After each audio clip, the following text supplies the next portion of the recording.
আমাকে বড় করছে, আমার বউ আমাকে বড় চোখে দেখছে, আমাকে ছোট চোখে দেখে নাই। মানুষের কাছে গেছে, যখন ফ্যামিলির কাছে গেছে, যখন ওর আত্মীয় স্বজনের কাছে গেছে যে আমার জামাই মুড়ি ভর্তা পেয়েছে, তখন গর্ব করে বলছে। এই ব্যবসাটা আজকে যে বড় হয়েছে এভাবে কিন্তু হয় নাই, সফলতাটা কিন্তু এভাবে আসে না, পরিশ্রম ধরে সফলতা আসে। আমি এই ব্যবসাটা ধরে রাখছি বিধায় আলহামদুলিল্লাহ আজকে আমি সফল হতে পারি। আমি সততা থাকতে চাই, যাতে মানুষ বলতে না পারে আঙ্গুল দিয়ে ঘুষ করে। আমার মাকে নিয়ে, আমার বউকে নিয়ে আমি যাতে একটা হজটা করতে পারি এবং আল্লাহর ঘর যাতে আমার মাকে দেখাইতে পারি তার মৃত্যুর আগে, এই কামনায় আমি করতেছি আল্লাহর কাছে। হ্যালো দর্শক, আমি মোহাম্মদ মাহবুব আলম প্রাইস ভিডিও থেকে আপনাদের স্বাগত জানাচ্ছি। আর আমি কিন্তু এখন চলে আসলাম পুরান ঢাকার ইসলামবাগ। আর ইসলামবাগের যে সাল্লু ভাই আছে, সাল্লু ভাই বিখ্যাত সেই মুড়ি ভর্তাটা। তো আমরা আজকে সাল্লু ভাইয়ের মুড়ি ভর্তা খাবো এবং মুড়ি ভর্তা দেখাবো এবং তার জীবনের গল্পগুলিও শুনবো। তার মুড়ি ভর্তা বানানো এবং তার জীবনের গল্প নিয়ে আজকে আমাদের করবো। তো চলেন, আমরা বেশি কথা বাড়াবো না, সাল্লু ভাইয়ের দোকানে যাই। চলেন মাহবুবের সাথে। আমি কিন্তু সাল্লু ভাইয়ের দোকানে চলে আসলাম। আসসালামু আলাইকুম সাল্লু ভাই। জি ওয়ালাইকুম আসসালাম। ভাই ভালো আছেন? জি আলহামদুলিল্লাহ ভালো আছি। তো সাল্লু ভাই, আপনি এখন আপনার ব্যবসার কি অবস্থা? জি আলহামদুলিল্লাহ ভালো, আলহামদুলিল্লাহ আল্লাহ পাক যেভাবে চালাইতেছে আলহামদুলিল্লাহ আল্লাহকে শুকরিয়া। আপনি কি শুধু মুড়ি ভর্তা বেচেন না আরো কিছু আছে? না, আমাদের মুড়ি ভর্তার আইটেম হলো বিকাল বেলা আর সকাল বেলা ভুনা খিচুড়ি বিক্রি হয় দোকানে। ভুনা খিচুড়ি বিক্রি হয়, কি কি থাকে আইটেমে? হ্যাঁ, ভুনা খিচুড়ির সাথে আপনারা পাবেন 7 পদের ভর্তা। আচ্ছা, 7 পদের ভর্তার মধ্যে আপনার কালিজিরা ভর্তা, বাদামের ভর্তা, পেঁয়াজের ভর্তা, আলুর ভর্তা, আচ্ছা, চেপা শুটকির ভর্তা। তারপরে আপনার গিয়া এই আমাদের দোকানে সবচেয়ে ফেভারিট হলো আপনার বাদামের ভর্তাটা, খুব টেস্ট হয়। আচ্ছা, পেঁয়াজের ভর্তাটা অনেক মজা হয়। আপনার এই ব্যবসার আসার কোনো গল্পটা আমাদের বলবেন কিনা? আমার এই ব্যবসার গল্পটা তো দীর্ঘদিন যাবত।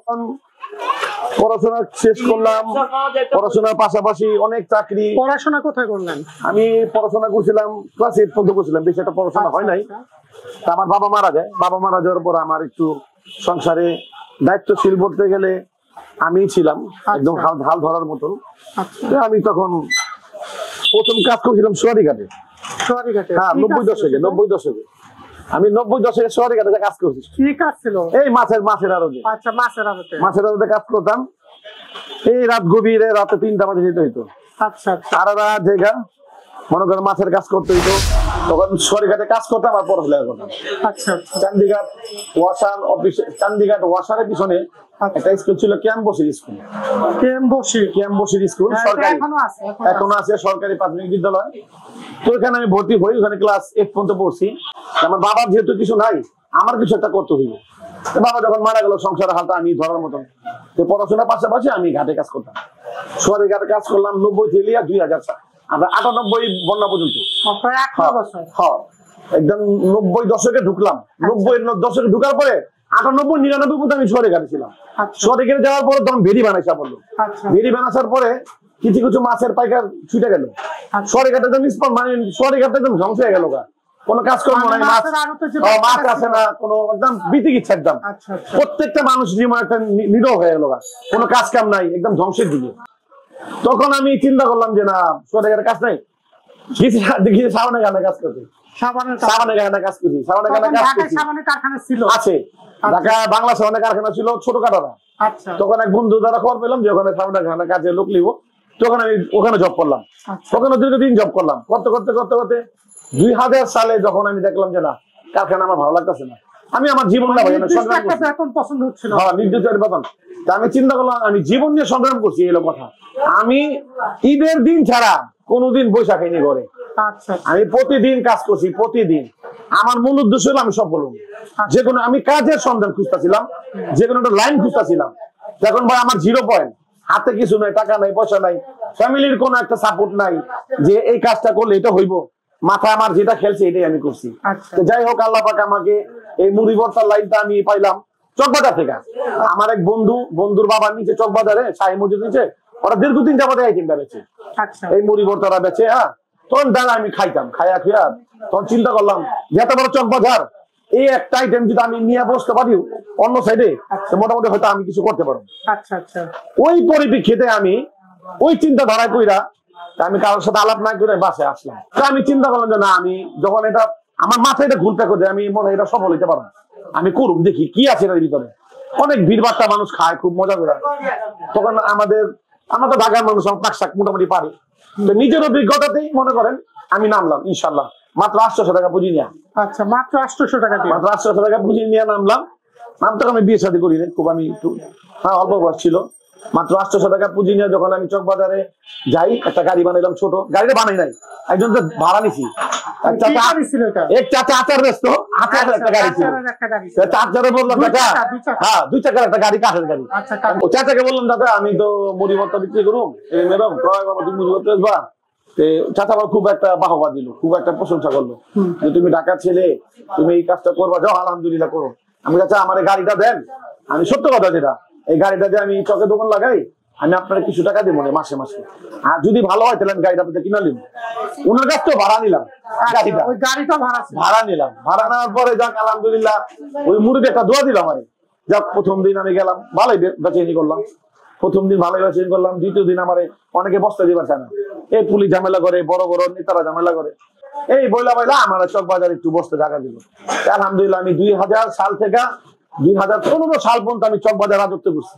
2004 সাল 2004 সালে যখন, তখন আমি বিয়ে শাদী আসলে করা হইলো, কারণ হলো কি, যেমন ফ্যামিলিতে আমি এই কাজটা যখন শুরু করি তখন আমার মা ছিল, বোন ছিল, 2 বোনের বিয়ে হয়ে গেছে, ভাইও বিয়ে করছে, তখন ফ্যামিলিতে আমি একাই ছিলাম। আমার মা ছিল, আমার মা প্রথমে হেল্প করছে, তখন বয়স হয়ে গেছে তো তারা হেল্প করতে কষ্ট আছে।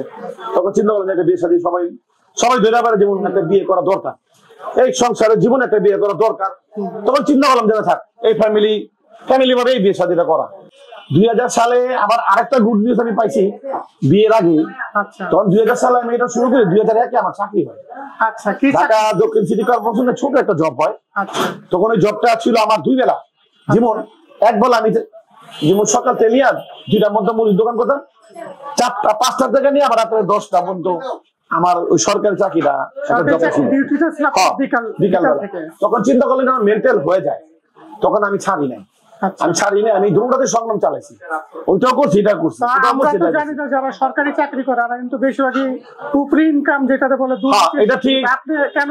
আমি ওই দুর্নীতির দিকে যাই নাই, আমি ঘুষের দিকে যাই নাই। আমি চিন্তা করছি আমি সততার পথে থাকবো, আমি সততা থাকতে চাই, যাতে মানুষ বলতে না পারে আঙ্গুল দেয় ঘুষ করে। ওই ঘুষের টাকা, তারপরে মনে করেন উপরি ইনকাম, ওই আশা আমি থাকতাম না। আমার মেইনই ছিল কি যে আমি চাকরি করুন, চাকরি পাশাপাশি ব্যবসাটা আমি চালাই যাবো। তো সবচেয়ে বড় কথা হলো আমার যে কাজটা, তা আমার বউ, আমার গৃহিণী, ওই এই কাজটা বাছা নেওয়ার পরে যে আইসা দেখলো যে এই কাজ কাম, তো ওই আমার সংসার অনেক পরিশ্রম করছে। আজকে আমি এই ব্যবসা করে সফলতা হই, একমাত্র এটা দ্বিতীয় অবদান হলো নারীর অবদান হলো আমার বউ। আমার বউর একটা অনেক বড় একটা অবদান আছে, ওনার কষ্ট, ওনার সফলতা দ্বারা আমি সফল হয়েছি। কারণ একা কিন্তু সফল হওয়া যায় না, ও আমাকে বড় করছে, আমার বউ আমাকে বড় চোখে দেখছে, আমাকে ছোট চোখে দেখে নেই। মানুষের কাছে গেছে, যখন ফ্যামিলির কাছে গেছে, যখন ওর আত্মীয় স্বজনের কাছে গেছে যে আমার জামাই মুড়ি ভর্তা পেয়েছে, তখন গর্ব করে বলছে। যখন আমি 800 টাকা পুঁজি নিয়ে চকের দোকানদারি চালু করি, আলহামদুলিল্লাহ অনেকে আমার সাপোর্ট দিচ্ছে। আমার এলাকার বড় ভাইরা ছিল, চক বাজারে কিছু লোক ছিল, তারা আমাকে সাপোর্ট দিছে। সাপোর্ট না দিলে আমি বন্ধ করতে পারতাম না। যাই হোক, তাদেরকে আমি এখনো দোয়া করি। অনেকে মারা গেছেন, হ্যাঁ, আল্লাহ পাক তাদেরকে জান্নাত বাসী করুক, আমাকে এই সাহায্য সহযোগিতা হেল্প করার জন্য। যখন আমি বিয়ে শাদী করি, তা আমার এই ভূমিকা রাখছে আমার বউ, অনেক কষ্ট করছে আমার এই সংগ্রাম, আমার এই ব্যবসার সফলতার পিছনে। এটা আমার ছোট ছেলে, আমার ছোট ছেলে এটা, আর বড় ছেলে কলেজে পড়ে। হ্যাঁ, এটা আমার মাশাআল্লাহ 2 ছেলে 1 মেয়ে, 2 ছেলে 1 মেয়ে। আমার মেয়ে মাদ্রাসা পড়ে, ওর বয়স 10 বছর, আর আমার বড় ছেলে প্রায় 18 বছর হয়ে গেছে, ওই কলেজে পড়ে। আর ফুটপাত তখন একটা ঝামেলা ছিল, এই বছর পুলিশের ঝামেলা, দৌড়ঝাঁপ, নিজে একটু অসুস্থ হয়ে গেলাম গা। এই ঝড় বৃষ্টির মাঝে সারাদিন দাঁড়া থাকতো, তো পায়ের আঙ্গুল মনে করে পানিতে খায় ফেলাইতো, এমন পরিস্থিতি আমি শিকার গেছি। এই ঠান্ডা পড়া রোদ্রের ভিতরে মনে করেন দোকান করতেছে আমার, মানে আমি চক বাজার থাকতে অনেক পরিশ্রম করছি, কিন্তু আমি এই ব্যবসাটা ছাড়ি। এই ব্যবসাটা আজকে যে বড় হয়েছে, এভাবে কিন্তু হয় নাই, সফলতাটা কিন্তু এভাবে আসে না, পরিশ্রম ধরে সফলতা আসে। আমি এই ব্যবসাটা ধরে রাখছি, আলহামদুলিল্লাহ আজকে আমি সফল হতে পারছি। দোয়া করবেন, আমারও ইচ্ছা আছে যাতে আমি, আমার মা আল্লাহ পাক যাতে বাঁচায় রাখে, আমার ওয়াইফ একটা আশা আছে যে আমাদের একটা হজের চিন্তা ভাবনা আছে। হ্যাঁ, সবাই দোয়া করবেন আমাদের। আমার মাকে নিয়ে, আমার বউকে নিয়ে আমি যাতে একটা হজটা করতে পারি, এবং আল্লাহর ঘর যাতে আমার মাকে দেখাইতে পারি তার মৃত্যুর আগে, এই কামনায় আমি করতেছি আল্লাহর কাছে।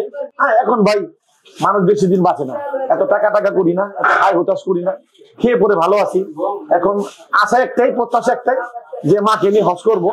আল্লাহ পাক যদি ইচ্ছা পূরণ করে, আলহামদুলিল্লাহ, সবাই দোয়া করবেন আমার জন্য। আর আমাদের এই মুড়ি ভর্তাটা অনেক বছর, আজকে আমি দীর্ঘ 25 বছর পূর্ণ হবে, আমি আগেও বলছি। যারা ঢাকা সিটিতে মুড়ি ভর্তা খাওয়ার ইচ্ছু থাকেন, মুড়ি ভর্তা লাভার থাকেন, তাই অবশ্যই আমাদের সাল্লু ভাইয়ের দোকানে আসবেন। আমাদের লোকের হলো, এটার নাম হলো ইসলামবাগ। আমার যে রোডটা পড়ছে এটা চান্দিঘাট ওয়াসার রোড, তো ইসলামবাগের লোকের সংযুক্ত, এর জন্য এটার নাম বলতে হয় এটা বললে হয় ইসলামবাগ ইরশাদ কলোনি। ইসলামবাগ ইরশাদ কলোনি আইসা বা ইসলামবাগ লালবাগ আসলে সাল্লুবার দোকান বললে যে দেখা যাবে। তবে আপনি কি এখানে প্রতিদিনই খান? জি, আমি প্রতিদিনই খাই। মানে কেমন মনে হয় আপনার কাছে? আজকের দিকে তো 25 বছর যাবত এখানে খাইতেছি আমরা। খুব ভালো মুড়ি ভর্তা, সাল্লু ভাইয়ের মুড়ি ভর্তা, এখানে সবকিছু পাওয়া যায়। তার দোকানে স্পেশাল কি আছে? স্পেশাল পাওয়া যায়, কোয়েল পাখি পাওয়া যায়, কবুতর পাওয়া যায়, কোয়েল পাখির ডিম পাওয়া যায়, আপনাকে মুরগি, ভাজা মুরগি পাওয়া যায়, তারপরে মনে করেন পিল্লি আছে, কলিজি আছে, ফ্যাপড়া আছে, আলু গুড় আছে। মানে আপনি খাইলে কি মনে হয় যে আপনার টাকা উসুল হয়েছে? আমি খেলে মনে হয় যে আমি খাইলাম, আমার তৃপ্তিটা মিটে, আমার টাকাটা শোধ হলো। তো ভাইয়ের নামটা কি? আমার নাম মোহাম্মদ খোকন। মোহাম্মদ খোকন ভাই। জি ভাই, জি। আপনি এলাকায় থাকেন? জি, আমার বাড়ি এলাকায়। ভাই আমার কাছে ভালোই লাগে, কারণ 25 বছর ধরে ভাই বেড়াতের দোকান, একসাথে চলছি ফিরছি, খাইছি, মুড়ি ভর্তা খাই, তৃপ্তি মিটে। তা আপনি কি মনে করেন যে আমাদের পুরান ঢাকা যে যারা মুড়ি ভর্তা বানায় এর মধ্যে সাল্লুরে কয় নাম্বার দিবে? সাল্লু এক লালবাগের ভিতরে। দর্শক, সাল্লুরে কিন্তু 1 নাম্বার দিল আমাদের ভাই। ভাইয়ের নামটা কি? মোহাম্মদ আবুল কাসেম। ভাইয়ের নাম আবুল কাসেম।